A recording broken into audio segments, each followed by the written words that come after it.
Okay, hello everyone. Hello, and welcome. I'm so happy that you're here with me. How are you? How are you? Okay, well, welcome to the Working with Your Cycle workshop. And I'm so excited to present this information to you all today because it's made a big difference in my life. It's going to make a big difference in your life. You know, we have been unfortunately given like this explanation that our period is something to be crass, but one of my friends said that the message that we get is put in a tampon and keep on going, go ride a horse or do whatever it is that you normally do, and it's not like honored that this is a ceremony going on inside of us. And it's beautiful and it's a cleanse, and it's not this like icky thing. You know, we all have our stories around our first bleed kind of experience, and that some of us have traumatic experiences around that, you know. So let's just get into this a little bit and talk about how to empower ourselves through our knowledge of, first of all, I'm going to share how our hormones are moving. So that's going to give us a great understanding of what to expect as we go through these parts of the cycle. And then we'll also talk about things on a more spiritual level.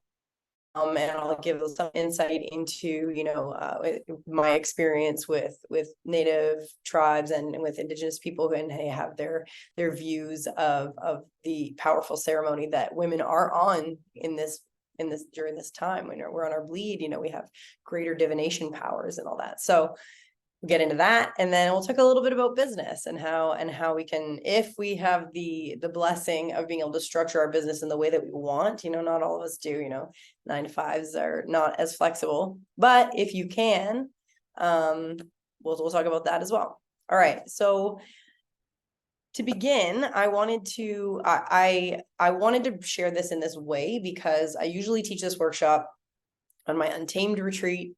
And this year I'm swapping this workshop out for a making our own really beautiful skin oils and stuff like that, working with the earth element in that way. So I still wanted to make this information available. And here we are. And so the basis of what Untamed, my retreat, this rewilding retreat is connecting to the wild woman archetype. And this way to empower ourselves through our cycle is a aspect of the wild woman archetype. We're honoring our relationship with the earth. Her cycles and our cycles are connected. So this wild woman, working with that archetype, you know, we have many archetypes, and we're going to get into archetypes as well as we move through the cycle. But this wild woman aspect is this part of us that is essentially our most feral self. And she doesn't have shame and guilt. She doesn't. That's her magic. She runs wild naked through the forest and just is so free and so liberated because she doesn't carry these pieces of guilt and of shame that have come along with our human experience, right? So we can tap into her. We can tap into our wild woman self for this power to ignite that inside of us. So that's what my Untamed retreat is about, and that is what we're doing here today, because it's beautiful. It's revolutionary, really. Okay, so we're going to start with a little meditation, just a short one, and we're going to connect into our wild woman selves. So if you're not sitting somewhere comfortable, you can get comfortable. You can sit on the floor, on a coat, on a anywhere you want. You can lay down.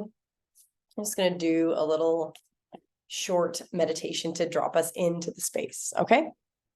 So find yourself a comfortable seat or spot to lay down. Maybe it's better if you sit up to stay more alert, but if you are sitting up, your spine is nice and straight, connecting the earth to the sky.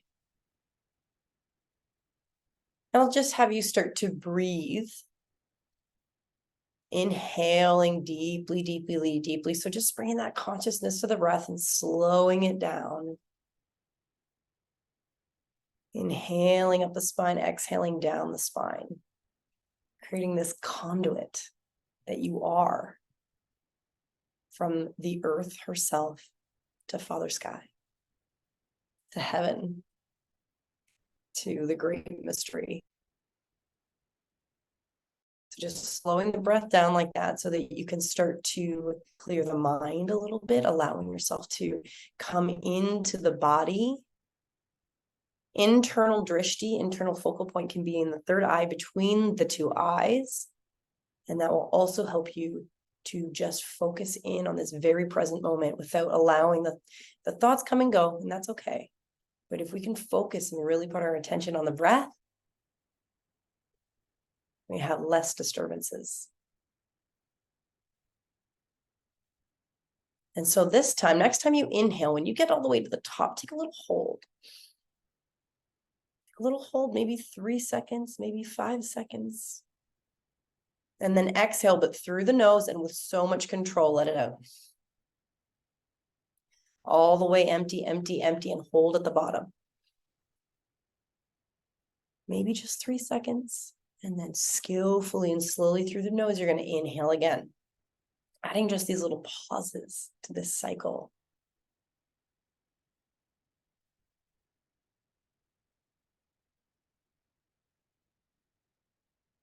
One more like that, where you're holding that inhale and then holding the exhale, and then you're going to release control of the breath. So release that control. Now take a deep inhale. We're going to sigh out the mouth. Ah. One more, because it's fun. Here it is. Let your wild woman roar. Who is she? Tapping into that beautiful space within yourself. She exists inside of you. She's part of you. The part of you that is wild, that is free, that doesn't care what anybody thinks, that doesn't carry the burden of shame. She is free. Visualize her now. What does she look like? She is you, but with all of your wildness embodied.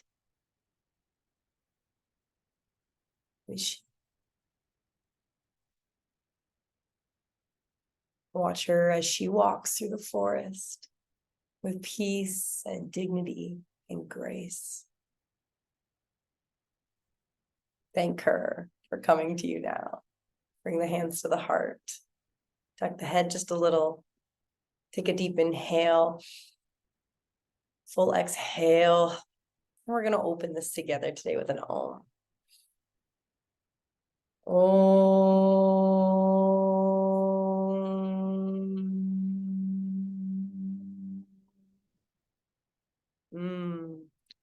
Opening sacred space. All right. Welcome, welcome, welcome back in. Slowly open your eyes. Scan the room to let your nervous system know that it's safe and sound. Everybody good? Okay. All right, so we're going to get started. I'm going to get into a screen share here. And just give me 1 second.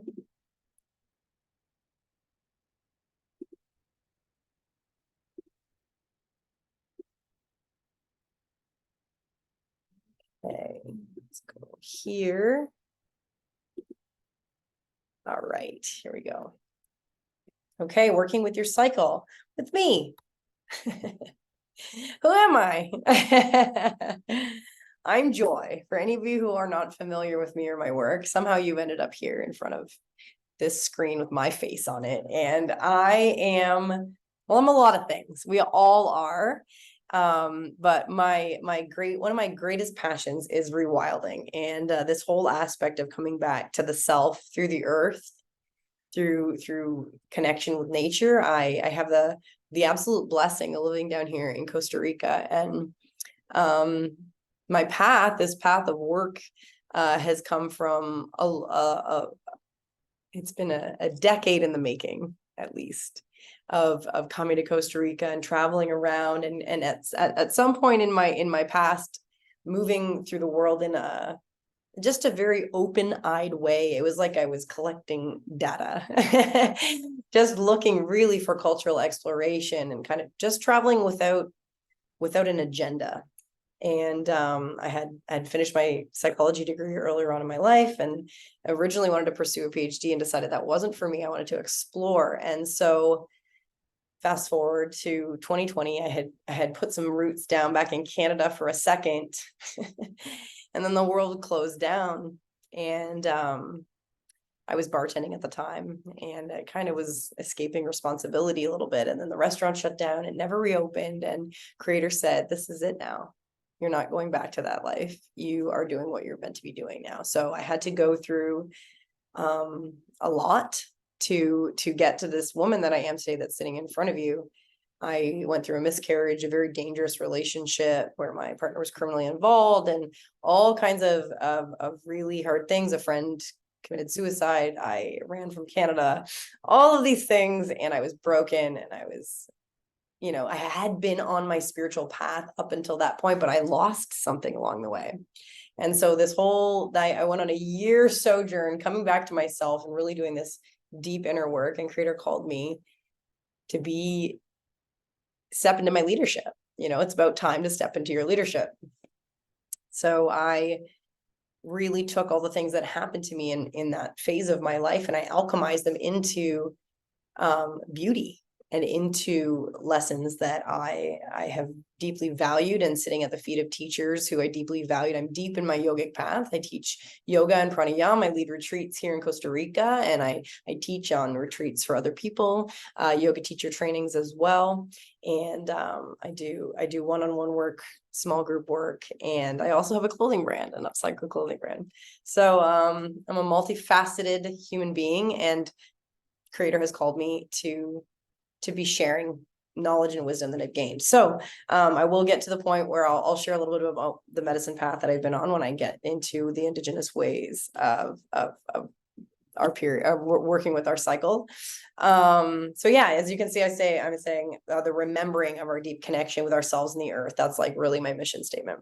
All right, moving on. So this workshop is really about that. It's like coming back to yourself, deep connection to your knowledge. So I really believe that as women, when we start to connect in, we can lead healthier lives by understanding what's happening. Our body speaks to us. Our body gives us symptoms, our messages. When we start to feel something off in the body, that's a sign that we need to pay attention to that thing. And we've sort of been conditioned to cover that thing up and take a Tylenol or a Midol and, whatever. But there is some kind of beauty in being with this. And I'm not in any way shaming. I know some people have very, very painful periods, and my sister does. And so honoring that, of course, everyone's making their own choices, but be leading happier, healthier lives, being more in tune with the body. The body. What is it saying? So we're going to understand how the rhythms of nature are connecting into the rhythms of our very womb space. So here is some things about the feminine. So it's this idea that as women, when our womb space is a reflection of the earth herself.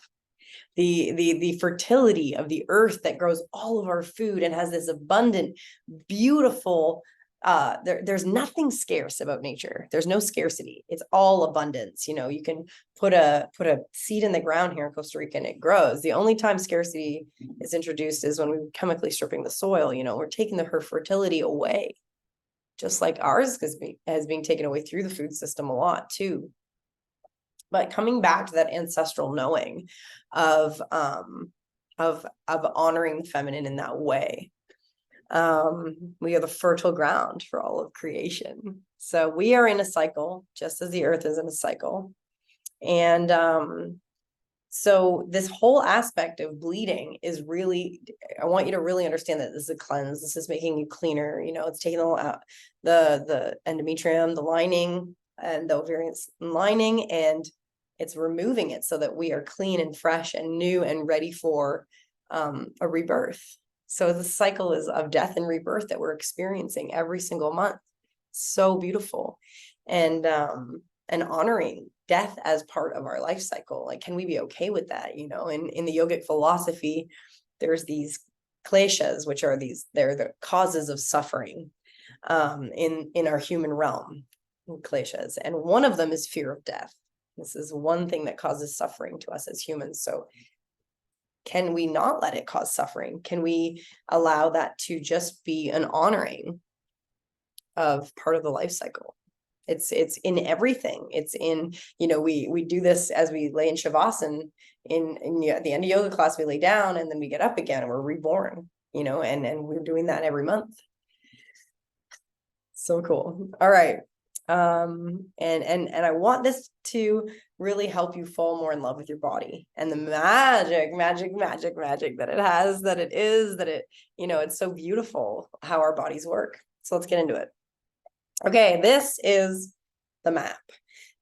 Here we are. We've got all the phases broken down here, and different ways that we're going to refer to the cycle. So we're going to talk about seasons. So it's split into 4 phases. Okay, so actually menstruation is the beginning. It's the first phase. Oops, sorry. Help. Menstruation is the first phase. So day 1 of your bleed is day 1 of your cycle. Okay. And so you can see here, and I'm going to refer to it a little bit differently, but the archetype is the old wise woman. I'm going to refer to her as the crone. The moon phase is the new moon's the dark side of the moon. It's winter. So you can see as an example here, how we are going to refer to these different things. And the scientific way we're going to talk about it is our hormones, how our hormones are moving. Okay. And this little map here has something extra that I won't really speak to, but in the menstruation phase, the energy, I love this, is reflective. So this is when we go inside and we reflect on whatever it is that we need to, whatever it is that comes up, I've heard it said that because of this darkening, this death phase in our cycle, it's an opportunity, not a necessity, but an opportunity to potentially deal with buried trauma each month. And you don't have to do that, but it can come up. Follicular phase, the energy here is dynamic. So you're starting to move into spring. So we'll get into that. The energy in your ovulation phase is expressive. You're very outward. And then luteal, which we all kind of think of is, this says the archetype is the queen. I'm going to refer to her as the witch. It's a little bit more, this is the time when we find it the most difficult to deal with. We have the most self-doubts and things like that come into our mind. But the energy here is creative. This is a creative time. This is a good time to sit and get things done, actually. All right, moving into the follicular phase. So the archetype, as we go through our life cycle, are maiden, mother, witch, and crone, or you can just say maiden, mother, crone. So maiden, mother, crone would be like the archetypes of us as we age. We move from the maiden, this like flirtatious young energy, into motherhood, of course, when we pass into motherhood, and then that's a more nurturing energy, and there's a grieving there that goes on between the maiden and the mother. As we move into motherhood, we grieve the maiden, and then as we get older, we become a crone.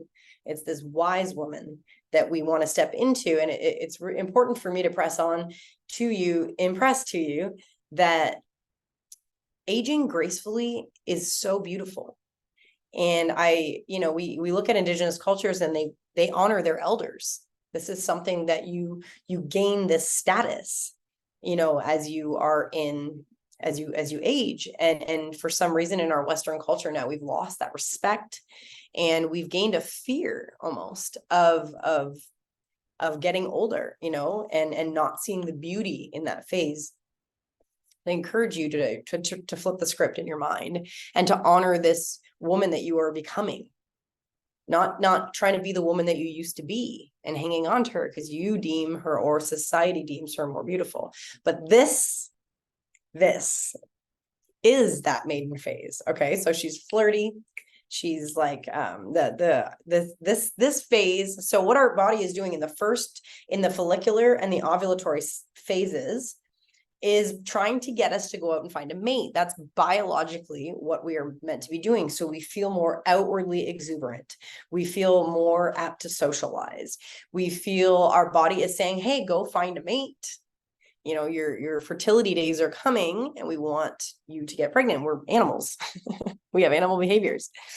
So that maiden, think about her as like, you know, like a high school girl, or like, you know, the girl in her 20s just having fun and being flirty. And this is where society likes us to be.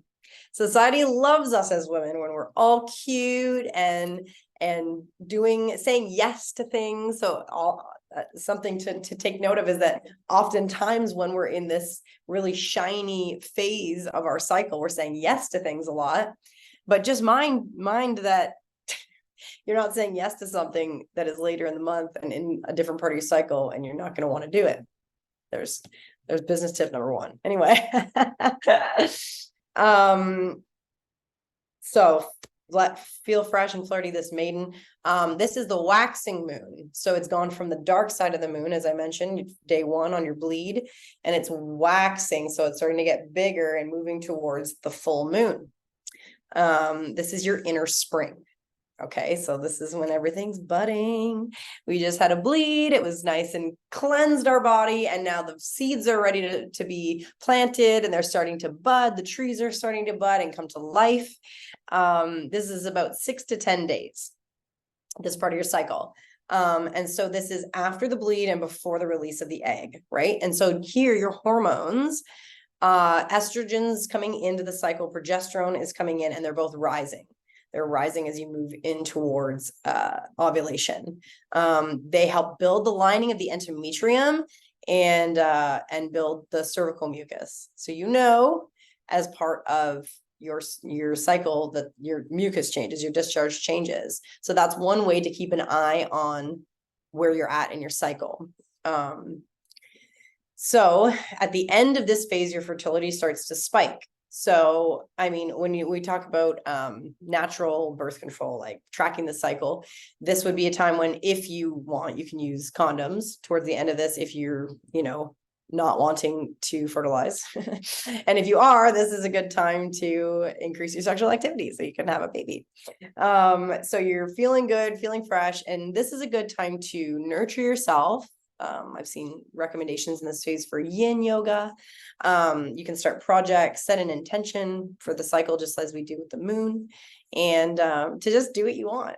The invitation is to do what you want. So here we go. We're moving from follicular into ovulation. We are moving into the mother phase. This is your full moon. Now the mother, it's like stepping into this nurturing energy, right? But still outwardly, vivacious. Okay.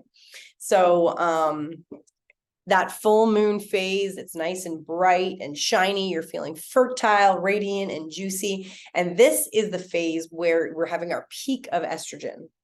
Okay, so estrogen is spiking and we are feeling very good because estrogen is our beauty hormone. It literally, very literally makes your skin look better. I'm actually ovulating right now. I feel like my skin does indeed look better.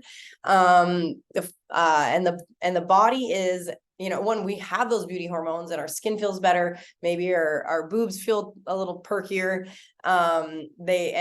It's still telling you to go out and find a mate. That's what your hormones are doing, whether you like it or not. Maybe you don't like my language, but this is as scientific as I can be at this phase of my life. So feeling radiant, juicy. This is also the only time in your cycle where testosterone comes in. So that's also giving you a lot of energy, and it's giving you forward momentum to go out there and socialize and find a partner, find a mate. This is the time in your cycle where your discharge becomes like egg yolk, like white, sorry, the white, the yolk, the egg white. It's sticky and it's clear, and that helps the sperm to catch on and to meet with the egg. You know, this is trying to get you pregnant. So this is the time, you know, right? This is only a 3 to 4 day window. So you're only really super fertile for 3 to 4 days of your cycle, maybe in a couple days on each end. But so you can plan around, if you know when this is happening, you can plan to have a baby or not to have a baby and know what's going on. There's ways to do it with your temperature. I've not experienced that. I use an app to track my and I don't like the one that I have, so I won't tell you to get that one. So radiant glow during this time, your skin, eyes, and face are illuminated, and change of scent. Okay, real talk. I noticed that during my ovulation, I have the strongest smell of all of my cycle, and I can notice a change in my smell during menstruation, but it's like obvious, maybe only to me. So my pheromones are picking up at this time, and they're being sent out on blast. Like your smell changes, so pay attention to that. So you have two indications that you're ovulating: your smell and your discharge. So in this phase, you have a lot of creativity. So it's the mother, it's that fertile, beautiful energy, and you have more energy. And then after that, you have a drop of all. So right at the end of your ovulation, you have a drop of all of the hormones. Okay. And then when you get into the luteal phase, the progesterone starts to climb back up. So you're going to have one day, maybe at the end of ovulation, where you're feeling maybe a little weird from all the hormones dropping off. So just be aware of that. Just be aware. If as soon as we know what's going on, it can be easier thing to move through and to understand, right? So this is the longest phase, luteal. It's 10 to 14 days. It's the majority of our cycle. And we are in the waning moon. So now the moon has gone from full when we're ovulating into the waning. It's getting smaller as it moves back up to the new moon of menstruation. And this is the time when sometimes self-doubts start to come in because our estrogens dropped, and we just start to kind of feel a lot more internal. So what the body has done is, in the first half of the cycle, when you're in follicular and ovulation and ovulation, is trying, the hormones are there to make you want to go out and do and meet and greet and be shiny and pretty and cute. And now it's moving into a time where it wants to, if the egg has been fertilized, protect the egg. Right? So it's instinctively making you go more internal. That is what the progesterone rising does, right? The waning moon, it's getting smaller. This is where things start to shift to go inside. So can we honor that? Right? And a reminder that the energy of this phase is creativity. So if we can utilize this phase instead of feeling overwhelmed by thoughts of self-doubt and stuff, which can come in, it can come in. Can we turn that into creative energy? Can we allow that to light us up? So now the progesterone rising is helping to build the uterine lining, all right? During the follicular phase. And this progesterone is playing a part in breaking down the old layers, which are going to shed, okay? Interestingly enough, and if we can wrap our heads around this a little, progesterone is a natural antidepressant. So it makes us innately feel a little less of the sadness feelings. And I know that kind of might sound a little bit counterintuitive, because this is toward the end of the luteal phase. You're going to have those few days of PMS, but that's also a shift of hormones that's happening.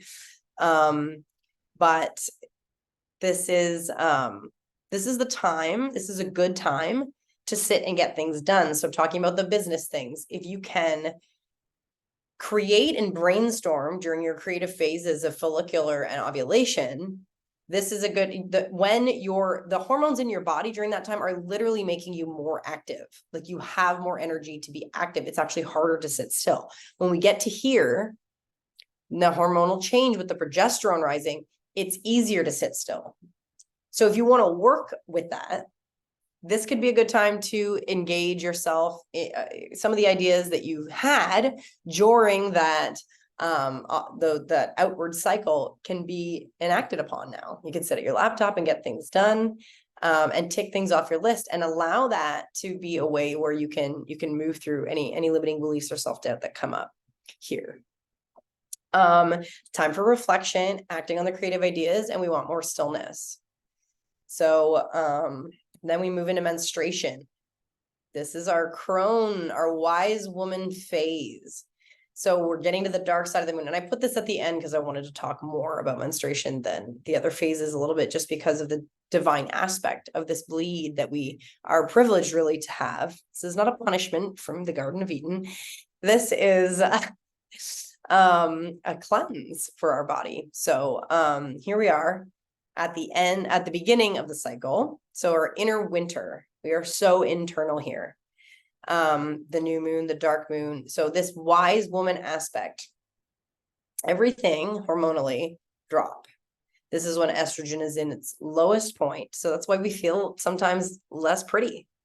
It's because very literally the hormone that makes us feel pretty is at its lowest point. So can we just tell ourselves that instead of looking at the mirror and saying that we don't feel beautiful? Can we just say, my estrogen's a little low today. I'm going to go and put my sweatpants on, smoke a joint and be done with it. You know what I'm saying? So, time to go inward. The body's cleansing itself. It's shedding your endometrium. We are called to be gentle with ourselves here. We are allow ourselves space, allow ourselves rest, give yourself alone time. This is a time to be honored, that there is a ceremony inside of you that is going on. And so this whole aspect of your bleed being a ceremony is honored in almost all of the indigenous traditions that I've come across in some way or another, to the effect that, when you go to sit in another ceremony, there's lineages that I've come across where you can't sit if you're bleeding, and modern feminist women will be like, well, they don't like that. But guess what? It's actually because we are being honored as being so powerful during this time. So it's not to say, oh, you're dirty and you're not allowed in here, which maybe some religions have that phase, but I'm talking from the native perspective, the indigenous way. You are honored as having this extra power of divination. You are going through your own ceremony. So I'll give you an example. When I sit in Temazcal here in Costa Rica, I'm blessed to have a beautiful community where I get to sit and sweat together. And it's a powerful ceremony of purification. When we go in there on our moon, we use a beautiful flower, like a hibiscus flower, and we sit on it. And that's meant to neutralize our energy, because we are so powerful at this time that we have the ability, even unconsciously, to take on the intention of the ceremony as our own. So we can affect the entirety of the community, just because we are so strong and so powerful and able to divine answers and wisdom and power at this time. Other traditions that I've come across have used in the Mexican tradition, with one of my roadmen, you have a belt that goes over your womb, and you put tobacco in the belt, and that's meant to protect you, to neutralize your energy. I've seen like a paint that's been made from the earth, and I had to, this is the Dine way, put my finger in it and put it on the middle of my tongue to neutralize the energy. And you'll hear the elder says, I've heard an elder say, can't have you distracting the man folk. And that could be, I know that there's a woman out there that's going to trigger, but this is not about modern life. This is about the ancient ways and honoring the fact that we are actually in our own ceremony, and it's beautiful. So now, these old ways knew that at the time of our especially the first and second day of your bleed, you're very powerful. So you have the ability to sit. If you give yourself the space and the time to sit and to meditate and to just be still, to take care of yourself, have a bath, do what you can like that, you can get downloads dropping in, right? And so now actually science has caught up, and they have discovered that the different hemispheres of your brain can actually communicate better. Isn't that wild? On your moon, when you are bleeding, these two hemispheres of your brain have better communication. So there you go for all my science people out there. I think that's all I have to say about that.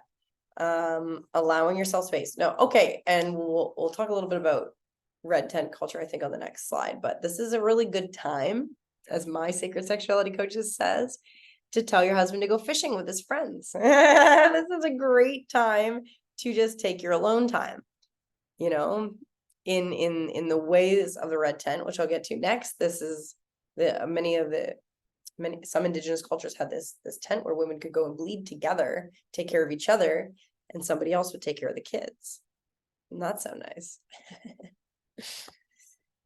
All right, so hang on. Okay, red tent culture and indigenous wisdom. We kind of did that one already.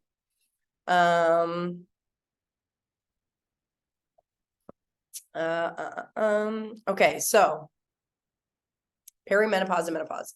I just wanted to briefly go over this because I think it's important. As we get into our late 30s and 40s as women, our cycle starts to change and to shift as we indeed grow less fertile. Like it's very individual on how fertile you are through your lifespan. But we start to approach our crone years with honor and dignity, and we will move into perimenopause. So that's when your cycle starts to change and to shift a lot. Menopause, I just want to clear up it is 1 day. It is 1 day. So you're in perimenopause, and then you stop your bleed. When your bleed stops, you mark that, maybe as you start to notice your cycle changing, you take good care tracking it. And then the 1 year anniversary from your last bleed is menopause. And then you are postmenopausal. So perimenopause, 1 day marks your menopause. It's an anniversary of you moving into crone, and then you are postmenopausal. Okay, so that's all I'm going to say about that. Men are on a sun cycle, women are on a moon cycle. So we've just talked extensively about women's moon cycle here, right? How we are so synced up with the phases of the moon, with the cycles of the earth, the seasons. And men go through this experience differently. They are on a sun cycle. So they go through many of these things in 1 day that we go through in a month. So that is something that I could get into in maybe a different workshop, but this is so interesting to me. And my sacred sexuality teacher, who is the one who taught me this, she said, the best time to have sex with your man is at 2 o'clock in the afternoon, because that's kind of like when they're at their height of sun, they would be, ovulating. And then, they can be cranky. We can all be cranky. So that's just something I wanted to drop into your realm. Honoring the change. We are creatures of change. Women change. We change. Can we honor those changes and not, like I was saying, looking back on what was and longing for that, but can we be with what we are and be okay with the evolution that comes with life?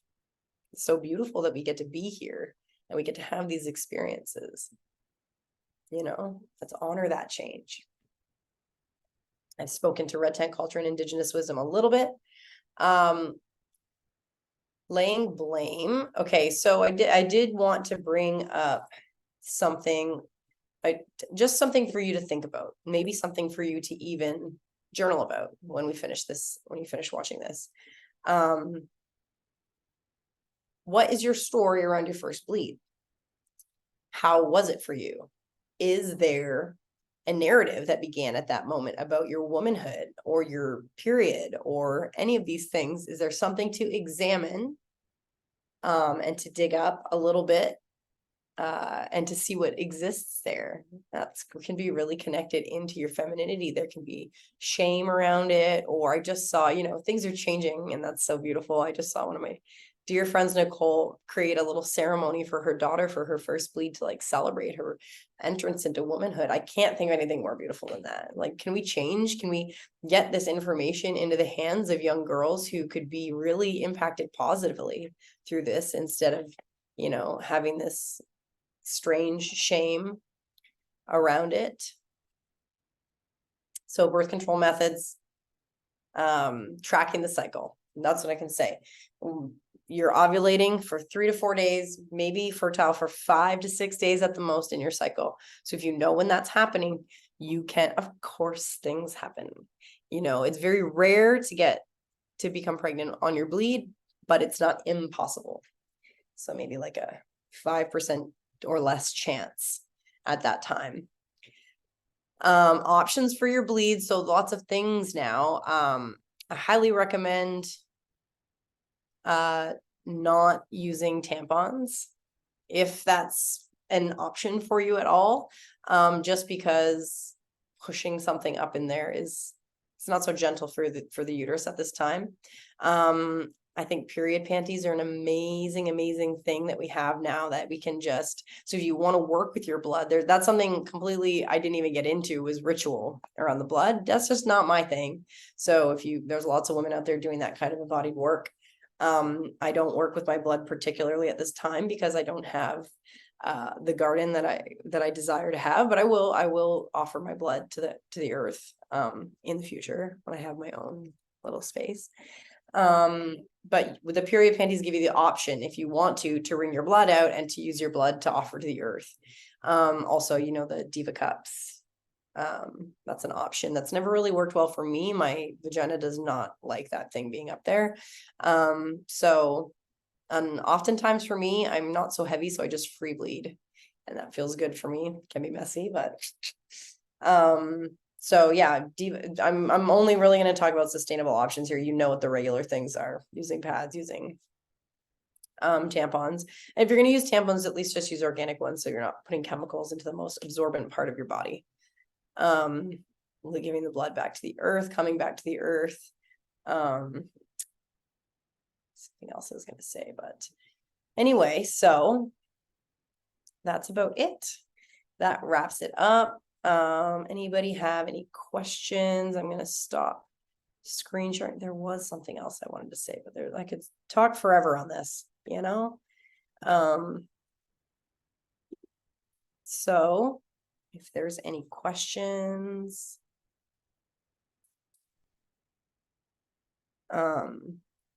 also something cool is like thinking about the way the moon pulls on the ocean, how the moon works in these cycles, and of course how the water in us and the liquids in us move with of course, because if the ocean can be moved by the moon, then the moon can move us too.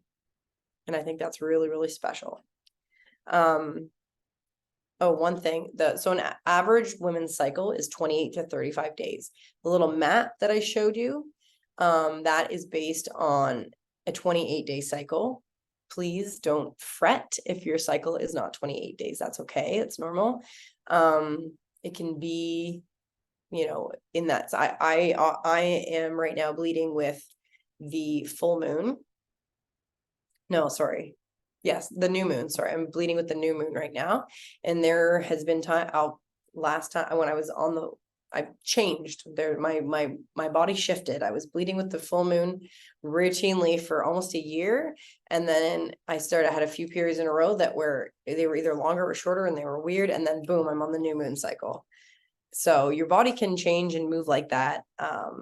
And it's just a cool thing to pay attention to. It's a cool thing to know, to start to track your cycle, to work with your body in this way where you're working with it to increase your power, to increase your understanding of, your rhythms, right? Just working with the rhythms, not against them. And I know that we don't all have the ability to work with our businesses in such a way where, you can move through, but imagine a life where you got to do all your external stuff, do meetings, do recordings, do your lives, all the things that you need to do, make content in the follicular and ovulation phase. And then in the other side of the phase, when you're going more internal, sitting and making doing all the back end work or writing or whatever it is that you do in your job that is sort of more less people, and then allowing yourself to rest for the first day of your bleed, for sure. One of my other favorite things to drop in, and I've only ever read this in one specific source, but I've had an experience with it before, but a small amount of DMT is released on the first day of the bleed. So you can have these kind of visions, these if you're open to it, the visions can happen. I had a very, very psychedelic sunset once upon a time, and I was sitting there with my friends, and I was just, what in the world? This is so trippy. Why is it so trippy? And I went home, and I had started my moon. So I really contribute that to like that little drippity drop of DMT, which is a psychedelic molecule that's in every plant, every animal, and in us too. It's the psychoactive component of ayahuasca and many, many other plants. But yeah, that's pretty special. It's pretty magical. I hope this has given you the basis to understand better what's happening in your body, at least understanding the hormones, and then giving you some ways to work with the cycle in your life to improve your life and to empower yourself. And I just want to tell you, I'm very, very grateful for you to be here and to have interest in this.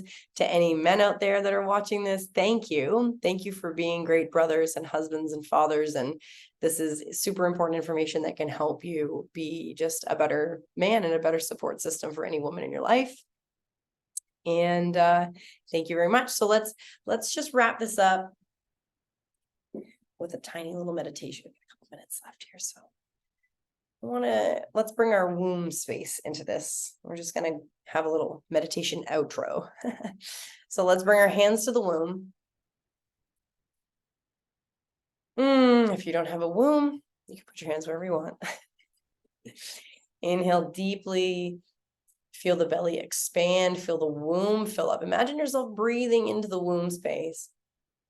And then exhale through the nose. A couple more like that. Inhale deeply into the belly, into the womb. Exhale. Inhale deeply one more time. Exhale completely. And just sit there. You can continue to focus on your breath, but bring your attention down to your womb space. Just take a moment to thank her. Thank her for all that she's done. Thank you for being your center of creativity. Your Svadhisthana chakra, where your fertility and your creativity are just so alive and represented by the cycles of nature, the cycles of the moon, the seasons, and this archetype of different women that live inside of us each month, these phases. You get to be these different women. So just take a moment with your hands on your womb and offer gratitude. Tell her that you're sorry for any blame you've laid upon her for causing you pain. And she's had her share of pain too. If it feels okay to you, maybe even make a little pledge to continue to work together from now on, to be partners as we are one. Bring your hands to your heart, keeping the eyes closed. Exhale everything out. Inhale, fill up. Exhale to Om. Om.